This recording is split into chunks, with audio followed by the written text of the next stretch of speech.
Olá, tudo bem? Aqui é o Luiz e o vídeo de hoje é um compilado de dicas de como utilizar o ChatGPT para ele te auxiliar a ser mais produtivo na escrita de código, principalmente naqueles códigos repetitivos, transformações de dados, criação de classes, modelos, queries e muito mais. Então, se você está buscando aí maneira de ser mais produtivo com o auxílio das IAs generativas, esse vídeo é para você.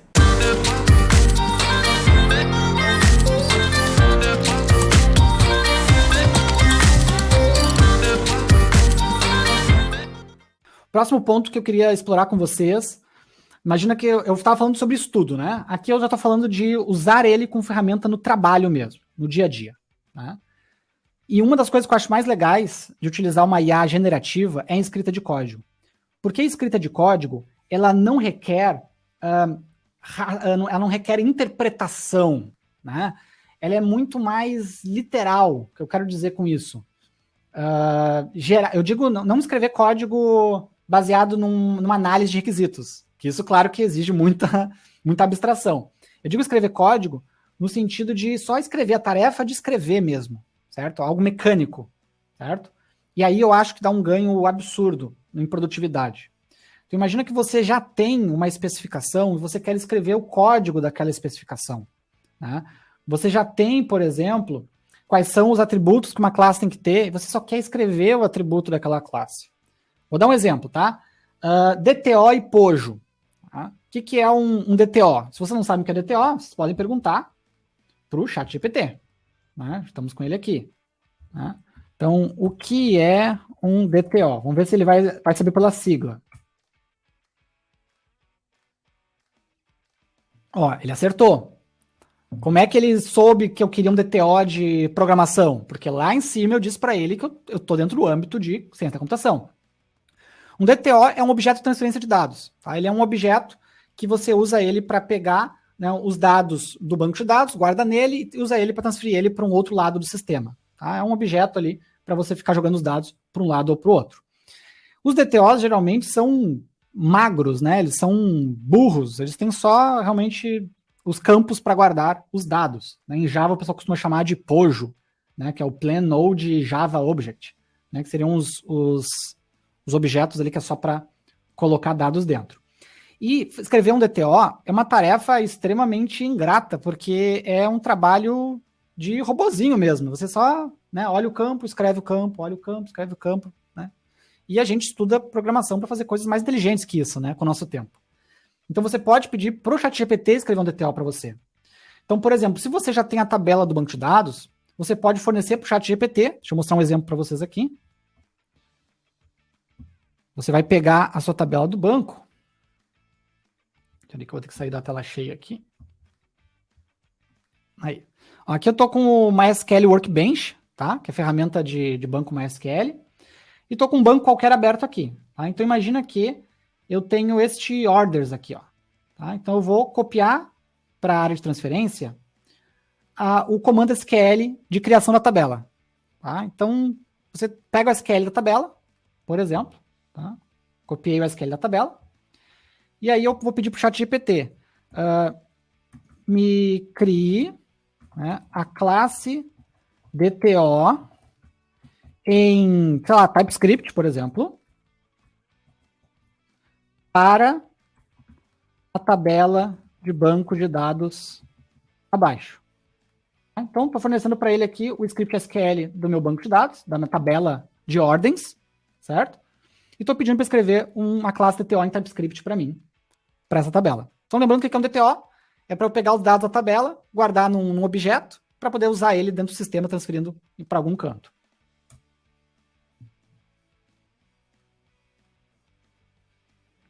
Então, olha que interessante. Ó. Ele cria para mim a classe, a minha tabela. Né? Eu não disse o nome. Ó, né? No meu prompt, eu não disse qual nome tinha que ser da classe. Então, ele pegou o nome da minha tabela do banco de dados, que é orders. Ele entendeu que está no plural. Classes são no singular. Né? Não é no plural, classe, sempre no singular. Então, ele botou order.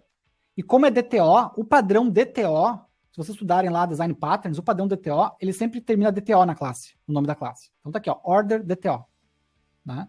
E aí ele pegou cada um dos campos que eu tenho no meu banco, cada coluna do banco, ele trouxe para uma propriedade aqui, né, um atributo, né, pegou o mesmo nome do campo para o mesmo nome da propriedade.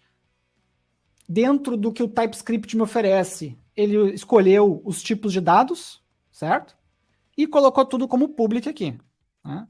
Aí, claro, de acordo com o seu sistema, a necessidade do seu sistema, talvez você vai querer mudar algum tipo de dado, ou você vai querer mudar algum modificador de acesso, né? Mas, via de regra, isso aqui já é um excelente começo. Isso aqui me poupou, talvez não uma hora de trabalho, poupou alguns minutos de trabalho de escrever isso aqui. Mas se você olhar no final do dia, né, dá um ganho significativo você ficar poupando esse tipo de atividade que não tem muita decisão a ser tomada, né? É mais mecânica, certo?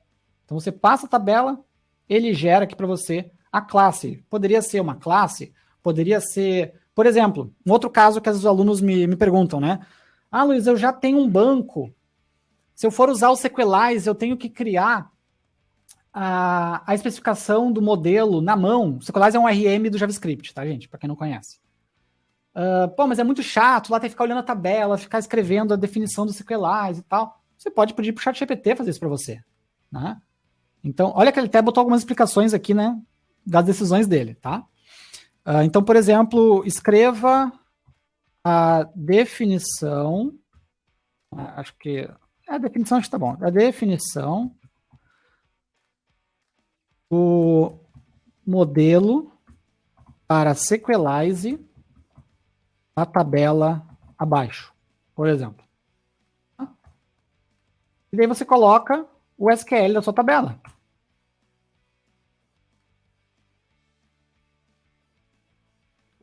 E ele vai montar, tá, a definição do Sequelize para vocês. Então tá aqui, ó. Talvez tenha que ajustar alguma coisinha ou outra. Talvez, né? Olhando aqui por cima parece que tá tudo ok. Mas talvez, mas esse campo aqui eu não queria que fosse um string 255. Beleza, mas daí você altera só este campo. Olha quanto que ele poupou você de ficar escrevendo, certo? Olha quanto que ele poupou de você ficar escrevendo. Né? E olhando aqui, né, pode parecer pouco, mas pensa que você teria que ficar olhando a coluna, escrevendo, daí decidindo o tipo, olhando o tipo da coluna, decidindo o tipo, e aí fazendo e tal.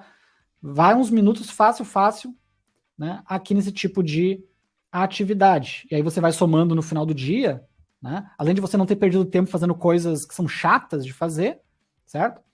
Você acaba de fato economizando tempo aí, porque você vai copiar daqui, só vai alterar o que precisa e vai seguir para a próxima atividade aí que você tem que fazer, certo? Então essas escritas de código mecânicas, né, minha recomendação, testem se o ChatGPT ele não consegue escrever esses códigos para vocês, né, poupar vocês aí de ficar perdendo tempo com isso. Né? Um outro caso que acho que todo mundo já teve que fazer alguma vez, tá? É a parte de converter de um formato de dados para outro, né? Imagina que você tem um CSV e você precisava de um JSON, né? Você pode pedir para o ChatGPT fazer essa conversão para você, né? Então, vamos botar aqui, ó, converta o CSV abaixo para JSON, por exemplo. Né? E aí você vai colar aqui o seu CSV. Vou escrever um aqui bem bobo agora, só para a gente ter de exemplo, tá?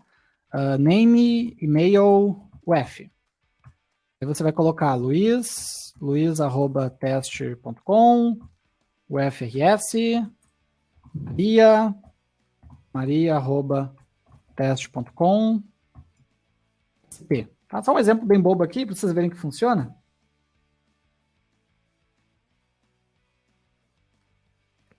E ele converte para mim. Né? Então eu poderia, se eu tivesse um arquivo CSV, eu copiaria o CSV, jogaria aqui, ele iria gerar, iria converter o JSON para mim, tá? Então, esse tipo de coisa que talvez, né, eu não converteria no olho, tá? Eu não ia ficar olhando o CSV e convertendo para JSON, eu escreveria um script para isso.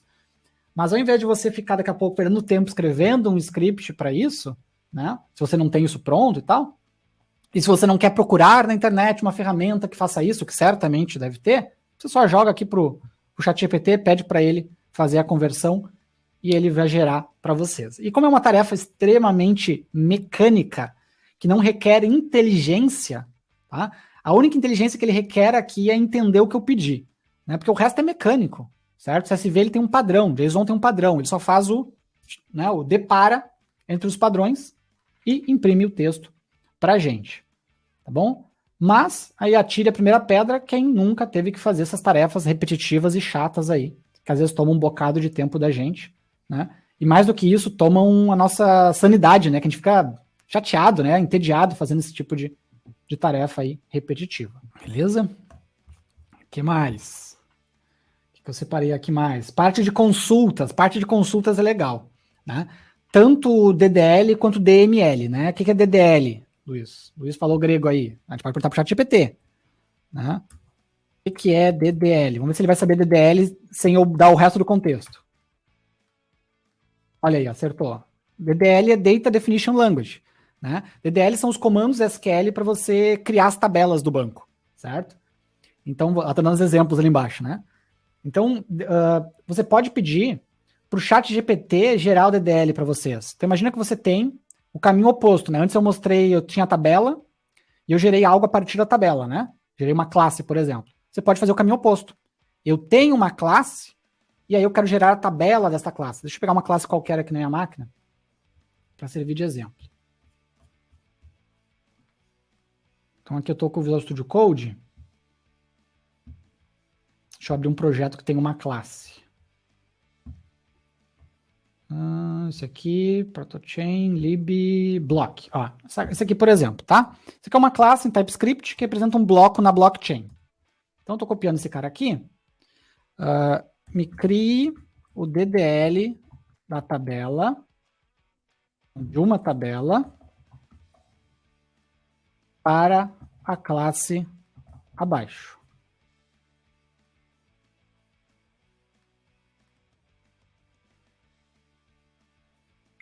Então, ele analisa a minha classe, certo?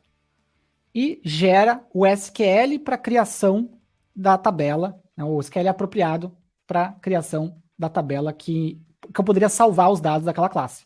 Nota que ele ignora, né, as funções e tudo mais, porque para o banco de dados é irrelevante. Ele realmente só se ateve aí à parte de atributos da classe, né? Então, ele fez ali o depara entre os tipos do JavaScript para os tipos do SQL. Claro que dependendo do seu banco de dados, você vai ter que fazer algum ajuste, ou você vai pedir para ele, né, para o banco de dados MySQL, para o banco de dados Oracle, né, porque tem variações, às vezes, no SQL entre os bancos, né? Então, por exemplo, ali, ele está usando uns varchar, né, int. No Oracle, se não me engano, dá para usar number e varchar2, por exemplo. No SQL Server dá para usar nvarchar, se eu não estou enganado. Então tem uns ajustes finos aí entre os bancos, mas o grosso ele cria aqui para gente tranquilamente. Repare também que ele seguiu os padrões de nomenclatura mais comuns, né? Se aqui na minha classe é block, que é no singular, a minha tabela no plural, blocks, por exemplo, tá? Existem discussões a respeito disso, mas a convenção mais comum, né, é singular e letra maiúscula na primeira letra para as classes, né, enquanto que nos bancos a gente faz aí geralmente no plural, tá bom? E as coisas em letra minúscula. Show? Então aqui é um exemplo. Eu posso fazer isso para DDL e eu posso fazer isso para DML também. Luiz, o que é DML, Luiz? A gente pode perguntar para o GPT. O que é DML? Luiz falou na live lá, eu quero saber o que é. Data Manipulation Language. Então, linguagem de manipulação de dados. O DDL é para você definir a estrutura do banco. O DML é para você usar o banco, né? Então, inserir dados, pesquisar e assim por diante. Então, eu posso também pedir para o ChatGPT gerar comandos DML para mim também. Eu posso pedir para ele gerar, gerar o SQL né, para mim também. Então, imagina que eu tenho que fazer uma consulta, né? E eu poderia ficar ali raciocinando para gerar a consulta e tal. E é importante que vocês saibam fazer isso, até porque talvez ele gere com algum erro, você tenha que consertar, ou coisa do tipo, tá? Mas eu posso pedir para ele gerar, né? É aquela velha história. Cara, eu sei ver hora no relógio de ponteiro, mas se tu olhar no meu celular, o relógio que tá aqui é digital, né? Porque eu quero só bater o olho ali, eu não quero ver mais ou menos onde é que tá o ponteiro. Eu só bato o olho sem a hora. É mais rápido, né? Então, não é eu tenho que aprender, eu tenho que saber e tal, para conseguir ter a noção e saber utilizar, mas em várias situações você pode simplesmente pedir a consulta para ele. Então, por exemplo, como é que eu faço isso? Eu tenho aqui, por exemplo, no banco, eu tenho uma tabela aqui, ó, que é ordens, tá? Pedidos, que ela se relaciona com automações, tá? Isso aqui é um projeto de bot de criptomoedas. Então, ele automatiza ordens de compra e venda em exchange, né? Então, eu quero, por exemplo, saber as automações, quanto cada automação já gerou de pedidos, né? Já gerou de negociação, volume negociado por cada automação. Então, é um agrupamento. Né? Então, eu estou ali e tal. Se, claro, é um exemplo que não é tão complexo assim. Né? Precisava do ChatGPT para isso? Não, não precisava. Né? Mas eu posso pedir para ele fazer. Como é que eu posso pedir para ele fazer? Né? Eu posso, por exemplo, começar o meu prompt. Né? Escreva uma consulta SQL que faça o somatório da coluna net, tá? Que é o valor líquido da ordem, da coluna net, da tabela orders, agrupado pela coluna name da tabela automations. As tabelas estão abaixo. Aí eu vou pegar, aqui, vou copiar o SQL, vou vir aqui, create statement da orders e da automations. Copiar aqui o SQL da automations.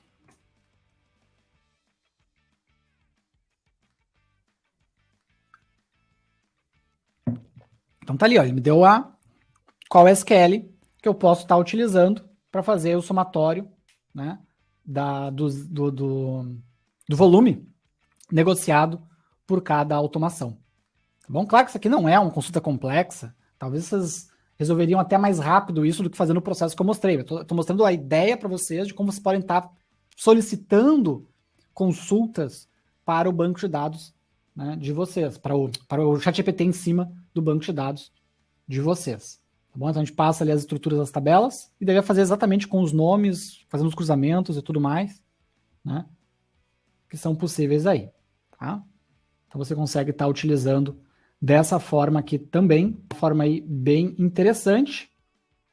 E uma outra coisa também que é muito legal, que é uma tarefa que muita gente detesta, é escrever documentação de código, certo? Você pode pedir para o ChatGPT escrever para você. Né? Então, imagina que você programou uma API e aí você tem que escrever a documentação da API. Né? Você tem que escrever a documentação porque, cara, a API sem documentação só você consegue utilizar, né? É muito difícil para alguém sem documentação ficar utilizando uma API se a pessoa não tiver acesso ao código-fonte, mesmo tendo acesso a ficar analisando o código-fonte. Tá?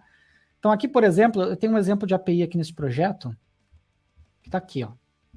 Essa é uma APIzinha, tá? Não vem ao caso muito o que ela faz, mas ela é uma API para simular uma blockchain, certo? Então, ela tem alguns endpoints, ó. Ela é escrita em JavaScript com Express, certo? Ela tem alguns endpoints, ó, um barra status, um get em barra status, um get em barra blocks, barra next, ela tem alguns endpoints, certo? Isso aqui é um projetinho que a gente simula uma blockchain. E eu quero escrever uma documentação, por exemplo, para fornecer para os alunos, por exemplo, né? Ou para fornecer para um outro colega, para colocar no GitHub do projeto. Quero escrever uma documentação. Então eu posso copiar esse código aqui, certo? Posso ir lá no ChatGPT, né? Me escreva a documentação, a web API abaixo, escrita em Node.js com Express, vai que ele não perceba, né? Então a gente vai dar uma dica aqui para ele, usando o padrão da OpenAPI, por exemplo, né? Que é o mesmo padrão que o Swagger utiliza, se eu não estou enganado. Tá? É o padrão mais utilizado aí para documentação de API, tá bom? Vou colocar aqui, ó, o conteúdo.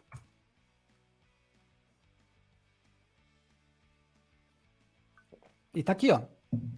Toda a documentação no padrão da OpenAPI. É um formato que você pode estar importando em uma série de sistemas, uma série de aplicações, certo? Um padrão aí muito utilizado no mercado para documentação de APIs. Então, reparem que interessante, ó. Ele me traz o endpoint, o verbo, as respostas possíveis, então o 200, o que ele me traz na resposta, qual o tipo de objeto que ele me traz na resposta, certo? Depois tem uns casos aqui em que ele pode trazer erro, que ele me cita, ó. Ele vai me trazer um 404 quando o bloco não for encontrado.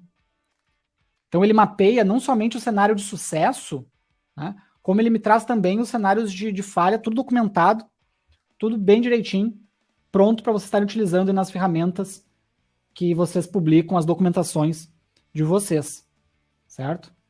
Então você passar para ele escrever a documentação também é algo aí muito útil, né, muito interessante e que poupa muito tempo da gente. Imagina, eu escrever isso aqui é chato pra caramba, né? A gente ficar escrevendo esse tipo de coisa, né? Mesmo com ferramentas que ajudam, você ficar preenchendo na ferramenta também é chato. Né? Então ele gera aqui, você dá uma corrida de olho ali, né? E como é algo que não requer muita inteligência, que é algo mais mecânico, dificilmente ele vai errar ou dificilmente vai precisar de muitos ajustes, esse tipo de resposta aqui. Tá? Para mim, os melhores usos que eu tenho feito do ChatGPT são ligados à automação de tarefas manuais e burras, né? Onde eu posso, não preciso me preocupar tanto, né, com a inteligência da ferramenta em relação à resposta que ela me dá, tá bom? Porque é algo realmente mais mecânico, tá bom? Então, criação de classes, escrever documentação de código, escrever JSON, conversão de tipos de dados, né? Conversão também de um código de uma linguagem para outra linguagem, também ele faz com relativa tranquilidade, tá? Esse tipo de coisa aí é bem tranquilo, certo? E aí, gostou das dicas? Se você gostou, eu vou pedir que você deixe o seu like nesse vídeo para prestigiar o meu trabalho aqui na plataforma. E se você tiver dicas adicionais, eu vou pedir que você deixe aqui embaixo na seção de comentários para ajudar os colegas também. Ah, e antes que eu me esqueça, para você receber os próximos vídeos, certifique-se de estar inscrito no canal. Só assim o YouTube vai te avisar dos novos vídeos que saem por aqui semanalmente. Combinado? Então um abraço e até a próxima. Valeu!